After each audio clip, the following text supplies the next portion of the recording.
हमारे सरगुजा अंचल के लोगों के लिए यहाँ मेरे ख्याल से कुछ भी सुविधा नहीं है स्वास्थ्य को लेकर, और उससे बहुत ज़्यादा दुखी हैं सभी लोग। यहाँ सरगुजा अंचल के लोग आए दिन रायपुर, बिलासपुर, अन्य जगहों पे जाकर अपना इलाज कराते हैं। उसमें से मैं भी खुद एक भुक्तभोगी हूँ। यहाँ पे ट्रामा सेंटर और एक न्यूरो सर्जन और एमआरआई की बहुत ज़्यादा आवश्यकता है, जो कि अभी हमारे सरगुजा अंचल इस चीज़ से वंचित है।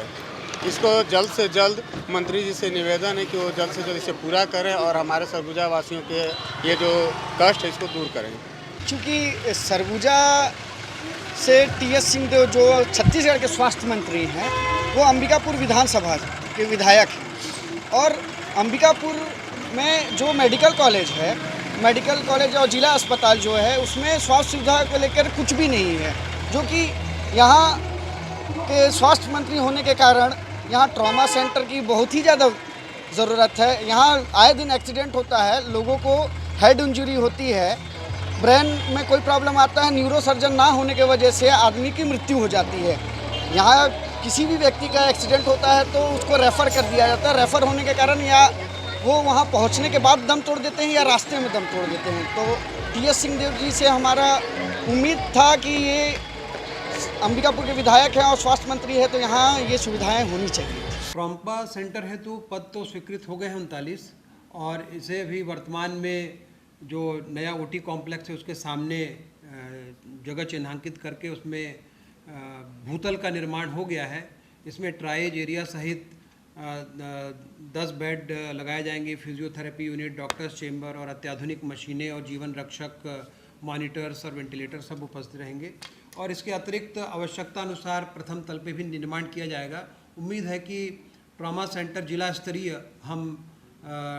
2 से ढाई महीने की अवधि में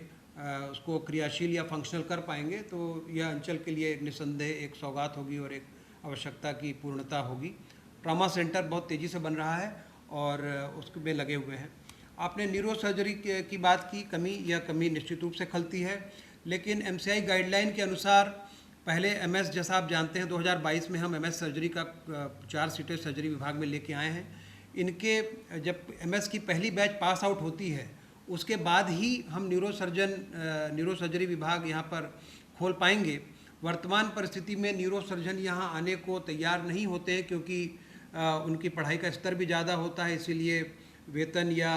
जो इंसेंटिव है उसकी अपेक्षा भी ज़्यादा होती है, और उन्हें एक सामान्य सर्जरी के तौर पे एमसीआई गाइडलाइन के हिसाब अनुसार माना भी नहीं जा सकता।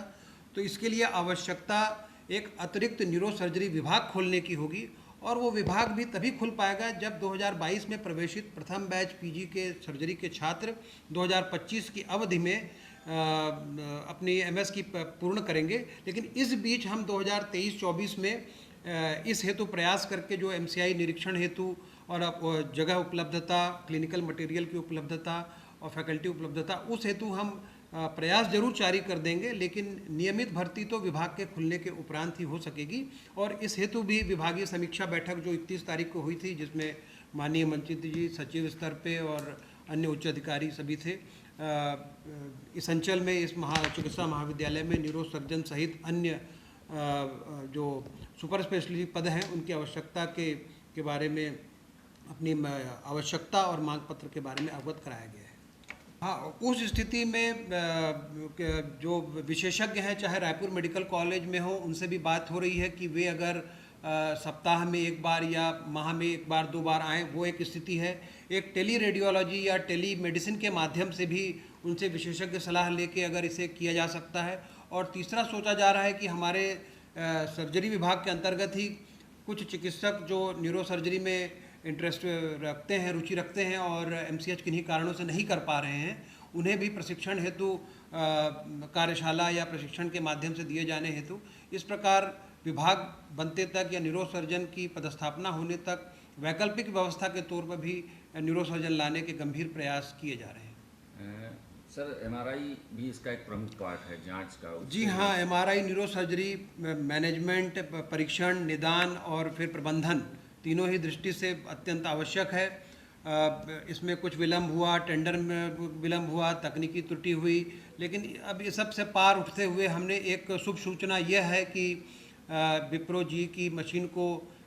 चिन्हांकित करके विषय विशेषज्ञ जो चंडीगढ़ गए थे कंपनी द्वारा उन्हें दिखाया गया है, डेमोन्स्ट्रेशन दिया गया है और वे उससे प्रसन्न हैं, उससे आश्वस्त हैं कि वो मशीन यहाँ के लिए उपयोगी होगी। अब उसमें आगे बढ़ते हुए चूँकि CSR मद से SECL के द्वारा 7 करोड़ रुपए दिए जाने का आश्वासन मिला हुआ है और यह मशीन की कीमत GST सहित लगभग 14 करोड़ आ रही है, तो अतिरिक्त 7 करोड़ की व्यवस्था चिकित्सा महाविद्यालय को उपकरण मद में मिलने वाले 2023-24 के मद में जो 10 करोड़ हैं, केंद्रांश और राज्यांश दोनों सम्मिलित होकर उस 10 में से 7 करोड़ रुपए कॉलेज चिकित्सा महाविद्यालय के मद में से प्रदत्त किए जाएंगे या प्रदाय किए जाएंगे और इस हेतु भी उच्च स्तर पर DME कमिश्नर हेल्थ एवं सेक्रेटरी लेवल पर प्रक्रिया चल रही है। इस प्रकार 7 करोड़ CSR मद से और 7 करोड़ हमारे अपने चिकित्सा महाविद्यालय के मद के उपकरण मद से इस प्रकार कुल योग करके 14 करोड़ की व्यवस्था की जाएगी। तो